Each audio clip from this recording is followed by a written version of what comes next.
I just graduated from USC. I failed my 40th interview and I was so frustrated that I just broke down. And I thought, why me? Why is this happening to me? And then I had this crazy idea of finding opportunities in this great country, because I felt very limited being born and raised right here in California, going to school in Southern California. I felt kind of in a bubble. Even us Californians, we vacation in our own state. I'm pretty sure not many of you have been down to Alabama or Mississippi before in your life, and neither have I. Just a different culture that I envisioned so differently than where I'm from. And I was just so curious, and I felt like there's two things about my book that the reasons why I've done it. And I'm going to do Q&A right after I talk here. Two reasons. It's basically on the cover. One's Discovery of America, and the other one is how I turned rejection into opportunity. I felt like there was no opportunities out there. I felt very rejected. I felt very down on myself. Lost a lot of self-esteem. My parents actually were not making anything better for me. They even took me to a therapist to see if something's wrong with me and if I was really self-sabotaging myself during these interviews.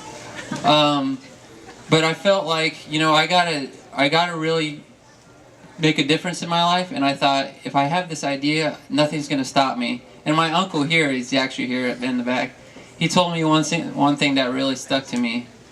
If you know, you've heard the old saying, when there's a will, there's a way, and my uncle even kind of made it more modern by saying, if the why is strong enough, the how becomes easy.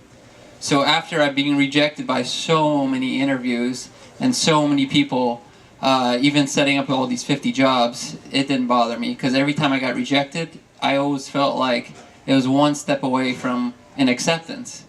And I always had high spirits in everything I did. Wow, I feel very emotional.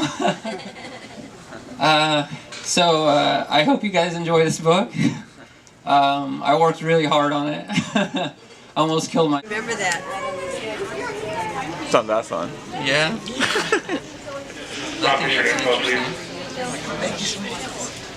Great. There you go. Thanks so much. Thank See you. you again, dear. Bye-bye. So during the 50 weeks, have you ever felt like giving up and There's times that were going down, back yeah, home? but never, no, So what because, kept you going? because what was I going to fall back on? Nothing. Like, coming back here would have been a failure. You know, I didn't have, there was no reason not to keep going, because I had no backup plan, you know. So this was the only thing going for me, and there was nothing to lose, you know. So you were so driven Yeah, and so you driven. wanted to... Thank you for coming. Thank you.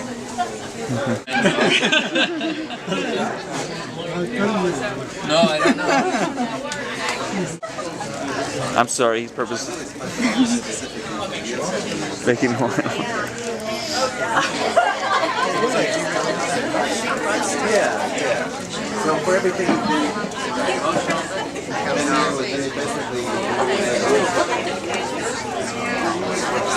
You know, no matter how crazy of an idea you have, there's always going to be that one person that believes in you. And I just had to find those 50 employers to believe in me.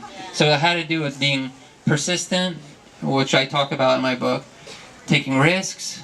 I talk about 5 elements: perseverance, risk-taking, adaptability, doing things that you're not comfortable with, endurance, because, you know, sleeping 3 to 4 hours a night trying to set this up, and networking, which was huge towards the middle. People started to know my project, and they thought I was doing something inspiring and good for society. And, you know, if you have a positive purpose, no one can really turn you down. So